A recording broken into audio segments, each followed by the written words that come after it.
Kahit man nanalo ang Dallas Mavericks kanina laban sa Utah Jazz, nananatili pa rin ang kanilang team sa ibaba ng standings bilang 12 seed sa Western Conference na mayroong record ng 17 wins, 26 losses.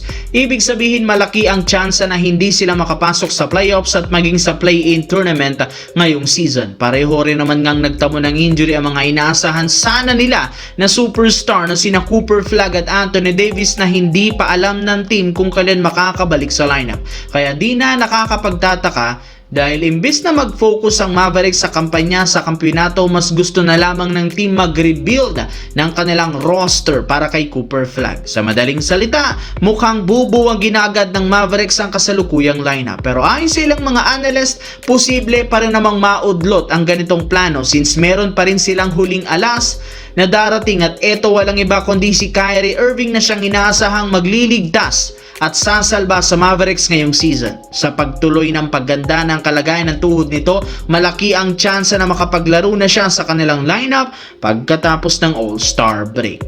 Samantala, napatunayan hindi sapat ang kasalukuyang lineup ng Los Angeles Lakers para mag-compete sa kampyonato ngayong season.